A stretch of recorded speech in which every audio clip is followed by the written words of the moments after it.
Olá pessoal, tudo bem? Bem-vindos a mais um vídeo do Descomplicando o Direito do Trabalho. No dia de hoje, nós trataremos da sucessão de empregadores e a recuperação judicial. Eu irei explicar para você o que vem a ser a sucessão de empregadores e como ela acontece quando há aquisição de um estabelecimento, de uma empresa que está em recuperação judicial. Mas antes de tudo, peço a você que ainda não se inscreveu no nosso canal para realizar a inscrição agora mesmo. E não se esqueça também de ativar o sininho, para que sempre que tiver conteúdo novo, você ser notificado. E por fim, também dê um like nesse vídeo, para que ele alcance o maior número de pessoas possível. Vamos ao estudo? Pessoal, o que vem a ser a sucessão trabalhista? Trouxe aqui rapidamente um trecho do livro do curso de Direito do Trabalho do ilustre Maurício Godinho Delgado, um dos maiores doutrinadores da atualidade e também ministro do Tribunal Superior do Trabalho. Ele esclarece que pode haver a sucessão de empregadores quando há aquisição de uma empresa por outra, mas não apenas nesse caso. Ele deixa também muito claro que pode haver a sucessão quando há transferência de parte desta organização, como, por exemplo, de um estabelecimento, de uma fração, portanto, dessa organização. E é nesse ponto, pessoal, que nós teremos uma diferenciação muito grande quando abordarmos a relação da sucessão trabalhista, da sucessão de empregadores com a recuperação judicial. Mas antes disso, é importante também invocarmos a CLT para vermos a disciplina legal do que vem a ser a sucessão de empregadores. O artigo 10 deixa muito claro que qualquer alteração na estrutura jurídica da empresa não afetará os contratos de trabalho, ou seja, eles se manterão íntegros. Aquele que adquirir a organização, aquela empresa, continuará, contando a princípio com a mão de obra daqueles trabalhadores. O artigo 448 também da CLT vai no mesmo sentido, por óbvio, e diz o seguinte: a mudança na propriedade ou na estrutura jurídica da empresa não afetará os contratos de trabalho. E, por fim, nós temos o artigo 448-A, incluído no nosso texto seletista pela Lei 13.467 de 2017, a denominada Reforma Trabalhista. E o que ele diz? Caracterizada a sucessão empresarial, quem suceder, ou seja, quem adquirir aquela empresa, aquela pessoa jurídica, irá assumir as obrigações trabalhistas. E o parágrafo único deixa muito claro que a empresa sucedida, ou seja, aquela que foi vendida, somente responderá solidariamente, juntamente, então, com a sucessora, aquela que adquiriu, se houver uma fraude na transferência. Então, o que nós temos até aqui? Uma sucessão de empregadores que mantém rígidos os contratos de trabalho e, conforme o texto seletista, conforme as disposições aqui trazidas, aquele que adquire aquela organização empresarial assume todo o passivo trabalhista.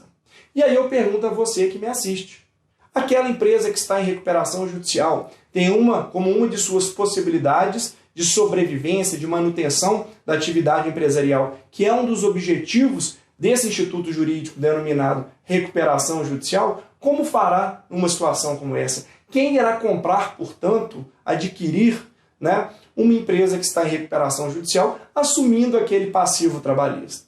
E aí nós temos que entender um conceito que é muito próprio da recuperação judicial. Está lá previsto na Lei 11.101 de 2005, que trata da recuperação judicial e falência, mais especificamente no seu artigo 60. É uma inovação muito interessante trazida pelo legislador lá no ano de 2005. Ele criou a chamada Unidade Produtiva Isolada, popularmente conhecida como UPI. E o que essas UPIs têm a ver com o direito do trabalho? Tudo, gente. Tem total relação com o direito do trabalho e, mais precisamente, com essa sucessão de empregadores. E o que eu estou querendo dizer para vocês? Que essas unidades produtivas isoladas podem ser um daqueles estabelecimentos, ou seja, aquela organização empresarial está em má situação financeira, em má situação econômica e precisa se desfazer, por exemplo, de uma de suas filiais. Nesta situação, temos a sucessão de empregadores e temos aqui também né, a aquisição de uma unidade produtiva isolada. E por que a empresa em recuperação judicial tem uma característica muito interessante? Em condições normais, como já mostrei aqui anteriormente, quem adquiriu esse estabelecimento responderá pelo passivo trabalhista, ou seja, responderá por eventuais dívidas de natureza trabalhista contraídas pela empresa sucedida. E aqui, como que fica esta questão quando tratamos de unidade produtiva isolada? Eu dei o exemplo para vocês aqui de uma filial, mas o conceito esculpido no artigo 60 ele é ainda mais abrangente. Daí a sua importância. Ele prevê que essa unidade produtiva isolada não precisa coincidir com o estabelecimento. Repito, como no exemplo aqui narrado. Pode ser parte da cadeia produtiva, que não necessariamente coincida com o estabelecimento, mas que, por óbvio, tenha um valor econômico. É muito comum, nos casos que envolvem aviação, serem objeto de unidade produtivas isoladas os slots, que são aquelas concessões de pousos, né, nos aeroportos nacionais. Então, aquela concessão ela não é um estabelecimento, mas ela tem um valor econômico. E, a princípio, existem divergências nessa questão, mas, a princípio, elas podem ser alienadas. Então, como que isso funciona? No plano de recuperação judicial, se estabelecem unidades produtivas isoladas, ou seja, esse conjunto de bens corpóreos ou incorpóreos, como uma marca e por aí vai, que podem ser alienados, de forma a preservar o restante da atividade empresarial. E aí, quem arremata, quem adquire essa unidade produtiva isolada, que, insisto, pode ser ou não coincidente com o estabelecimento, vai assumir todo o passivo? Ficaria, né, pensando alto aqui com vocês, um pouco ruim para quem fosse adquirir, né, assumir esse passivo, já que a empresa está em situação econômica bastante dificultosa. Por isso, recorreu à recuperação judicial. Vamos a essa resposta, então. O artigo 60, parágrafo único, diz que não há sucessão do arrematante nas obrigações do devedor. E fala aqui da natureza tributária dessas obrigações. Como se vê, o artigo 60 é omisso no que tange às dívidas trabalhistas. No entanto, uma leitura mais abrangente da Lei 11.101 nos traz a resposta, e ela está no artigo 141. Lá, no seu inciso 2º, há explicitamente a seguinte menção: não haverá sucessão do arrematante das obrigações do devedor, inclusive as de natureza tributária, as derivadas da legislação do trabalho e as decorrentes de acidente do trabalho. Ou seja, o objeto da alienação está livre de qualquer ônus. O que eu estou querendo dizer para você que está aí me assistindo? Quem adquire um estabelecimento, uma unidade produtiva de uma empresa que está em recuperação judicial, assume aquela unidade produtiva, aquele estabelecimento comercial, de maneira absolutamente limpa, sem nenhum passivo, inclusive trabalhista. E o parágrafo 2º do artigo 141 deixa isso ainda mais explícito, dizendo o seguinte: empregados do devedor contratados pelo arrematante serão admitidos mediante novos contratos de trabalho, e o arrematante não responde por obrigações decorrentes do contrato anterior. O que eu estou mostrando para vocês?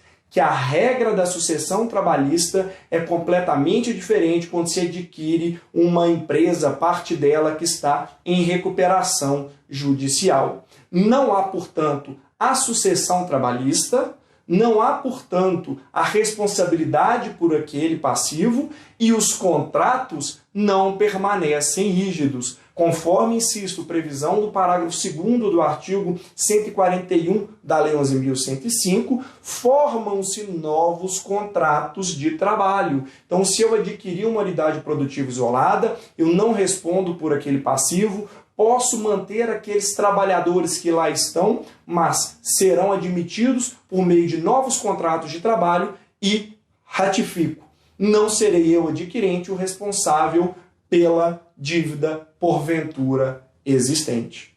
Então, pessoal, nesse vídeo de hoje, eu busquei trazer aqui para vocês exatamente essas implicações entre a sucessão trabalhista e a recuperação judicial. E eu deixo para você mais uma mensagem. Eu tenho um curso que se chama A Recuperação Judicial e a Falência no Direito e Processo do Trabalho. É um curso de 3 horas aula que abrange desde os princípios da recuperação judicial, todos os seus meandros, assim como diversos aspectos, que envolvem o direito processual e direito material do trabalho.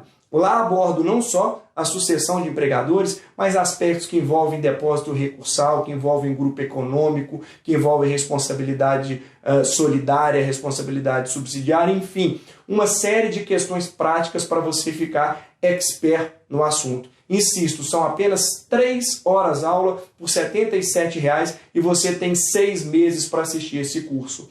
Para adquiri-lo, basta clicar no link que está aqui na descrição desse vídeo. Eu tenho certeza que você irá adorar e irá ficar muito fera nesse tema. E me coloco à disposição para dúvidas, seja aqui no YouTube, assim como na rede social. Agradeço a você que me assistiu no dia de hoje e convido mais uma vez para se inscrever no nosso canal e também para dar um like nesse vídeo. Até a próxima, pessoal!